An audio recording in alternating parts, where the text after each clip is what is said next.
Let's get into the headlines now, see what the papers are saying across Nigeria. And I have with me social commentator Charles Idaho in the studio, as well as Dari Hodufowoko. Thank you very much for coming, gentlemen. Glad to be here it's really nice to see both of you. Yeah. Right. Thank you. Let's begin with the Vanguard newspaper this morning. Sack Buhari, declare me winner. Atiku tells tribunal. That's on the Vanguard, and lines up 20 senior advocate of Nigeria and 400 witnesses to a fight case. Adds that our petition solid, strong, unassailable. Okay, that's the Vanguard. And from the Vanguard, let's go to the Guardian now. The Guardian is saying Buhari doesn't need NJC to appoint me, says acting CJN. Drama as Onogen accuses federal government of tampering with assets forms. Okay, that's the Guardian. From the Guardian, let's go to the Punch. The Punch newspaper is the next now. On runoff, APC PDP woo voters with money, gifts, lobby other parties. Bauchi Plateau governors visit Buhari over inconclusive polls. That's what the Punch is saying. Okay, from the Punch, let's go to the Daily Sun now. EFCC goes after outgoing governors to prosecute them after May 29. Probes others. That's what the Daily Sun is reporting this morning. Let's move now to The Nation. Anxiety in Benue, Kano, Bauchi ahead of elections. Buhari to governors seek legal redress. Kano elders warn against crisis. Row in Bauchi over INEC stand. Okay. From The Nation, let's go to Business Day. Nigeria yields lower on surge in foreign portfolio investment inflows. That's the FBI. Yeah, that's what Business Day is reporting business, actually. Okay, gentlemen, one of the stories I'd like us to look at this morning is on page 5 of the Vanguard, saying that Walter Onogen is saying that Justice Walter Onogen, my assets declaration forms were tampered with. Now he's saying to the CCB that some of the pages of what I submitted in 2014 are missing. What do you see here? Dari, let me start with you. The suspended CJN is having his days in court after a lot of drama. Expectedly, he would come up with defenses for the allegations against him. But this is a test case for many reasons. And all the actors in this drama, as I want to put it, must be very careful. Be it the federal government or the CJN himself. Because if we paint pictures that are merely meant to win or lose the case, and not to ensure that justice is done and seen to have been done, we'll be setting a very terrible precedent. If truly whoever it is tampering with what is now an evidence, exactly. These are evidences before the court. That's unacceptable. That is below the belt in all ramifications. All right. But if the CJN himself is trying to whip up sentiment with a statement like this, he must be very careful. He is a custodian of the temple of justice himself, and he must be cautious of. It is not just enough to win or lose this case. It is important to set a template on how to deal with issues like this. He's leaving behind, especially when it has to do with the system. The system, and he's been part of this system for years. Exactly. Now, Charles, what do you think will be the implication of all of this? Because just like Dari said, it's not even necessarily about the CJN or the federal government necessarily now. It's about the system. What legacy this is going to leave behind? Well, it's going to be about shame to the judiciary, because if the everyday person cannot believe in the sanctity of justice in Nigeria, cannot believe that justice can only be done but seen to have been done, then we are bringing shame upon our judicial system in Nigeria. What I actually wanted to say is that everybody who is interested in this case must submit or must allow their interest to be subsumed under national interest, because what we are doing, we are not only trying to get whether Onogen is guilty or not guilty. We are trying to enrich our jurisprudence. either criminal or civil jurisprudence, which, of course, if we bungle this case, we're going to lose out. We're going to lose out on the opportunity for us to further enrich the jurisprudence, as I said. Okay. And then who is going to forfeit the values we are going to see? The Nigerian nation will forfeit it. Our judicial system will forfeit it. So I think what they need to do, everything that needs to be done under the sun, for us to move from point A to point B, for us to also enrich our criminal jurisprudence or whatever. We must have that. All right. There's another story I'd like us to look at. It's on Guardian on page 3 of Guardian, which says that Buhari backs governor to sue INEC over Bauchi polls. And APC blamed defeat on faulty card readers, blah, blah, blah, blah. But the point there is, a lot of people seem to be seeing what INEC is doing with the Bauchi case and even the other cases around with the inconclusive elections here and there. A lot of people don't seem to be satisfied. INEC is calling for collation of results afresh instead of calling for rerun in that context. They seem to be double standards or something. What do you think? No. Okay. I don't think so. All right.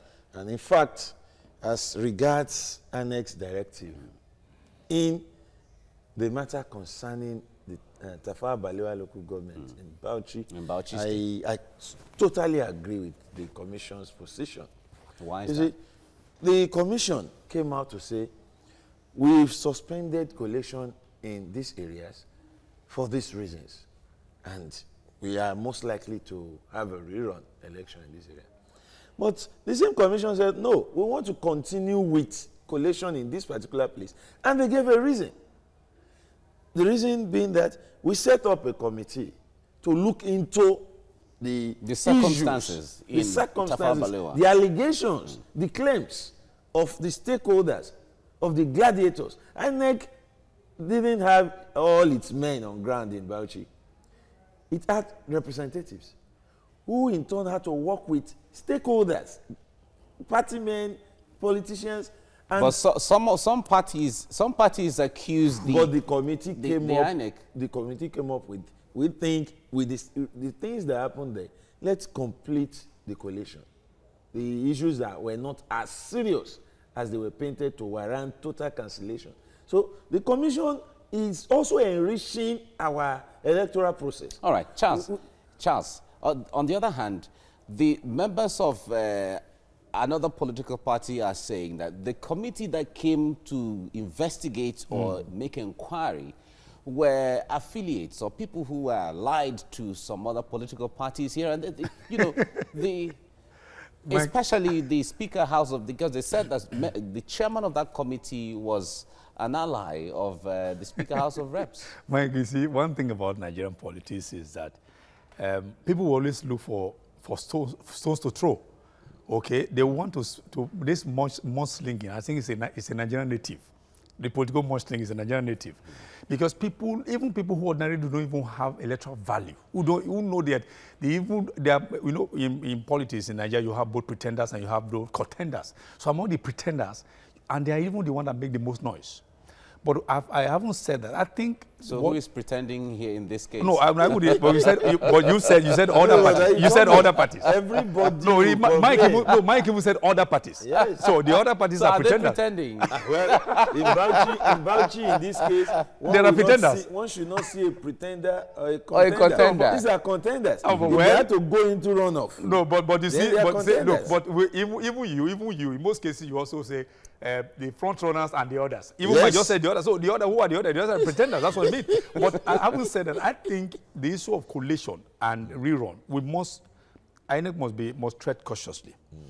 If you said you were going to look into it and you seem as if the incumbent wants a rerun or something. Yes. I think what we need to do, because a lot of things could have happened to most of the materials even while it was kept abeyance. The returning officer for Balewa, Tafawa Balewa, said that she was forced to declare elections. Yes, or declare results. Yes, exactly. But she didn't complain that the materials were tampered with anyway. Well, but that is why the committee said, if you were, as it is, she did not declare a result as it is. I mean, she at the local government, she did. Now, collation has reached that stage at the state level. What the committee is simply saying is that the materials are still available. The voting took place at the polling units. Then why don't we just go through with the process and see if, you see, the issue in Bauchi is about desperation, in my opinion. The retention? It's about desperation. It's about people wanting to circumvent the entire process. All right. And So in that case, you agree, Charles, too, that INEC should just go on with the collation. And no, I don't agree. No, INEC has not even said there will be no rerun. I don't agree. Misquote them. I don't agree. I mean, INEC didn't say there will be no rerun. What they are saying is, and in Bauchi, Tafawa Balewa is not the only place affected. Yes, it's just having the larger chunk of the votes. What INEC is saying is, we will finish with this collation. There is still another area of the state where INEC has concluded that no, there is nothing happening, that we are going for a rerun. No, it's a two-way thing. They go on with this collation.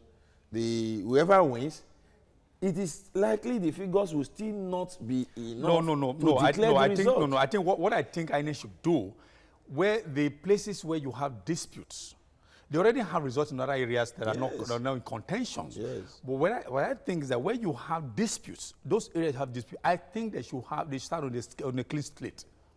For the process to have credibility, they should start on a clean slate. The point there is, the Nigerians are still even having this issue of when some ballots or votes are rejected, and the ones who are rejected or that are rejected are more than the difference between the winner and the runner-up. And the point there is, the question there is that, but why should there be a rerun? The point there is that if votes have been rejected and are invalid, they're invalid, throw them away. They shouldn't be part of the system anymore. That's what people are asking. Those saying that need to understand what the issues are. You must always consider the reasons for rejection or cancellation. No. It's a rejection, not cancellation. That is the same thing. I mean, you get what I'm saying. The rejection of votes were cancelled. Yes. Votes were rejected. That's right. That usually amounts to, we are not going to count this as part of the poll. The reason, but what are the reasons? Wrong voting, maybe double voting. That is not usual. That's wrong voting, double voting is usually the minute part of it. For example, in a place where there was violence and voting was disrupted, usually such areas will be cancelled. All right. If you now go ahead and say we will not count at all, you are disenfranchising a lot of people. Okay, gentlemen, we have to leave it here now. We will take this discussion further as we get along. Yeah. Charles Ideho, thank you very much. And Daryl Dufon, thank you so much for coming. All right, you're watching TVC Breakfast and we're streaming live on YouTube. You can connect with us on Twitter using the hashtag TVC Breakfast.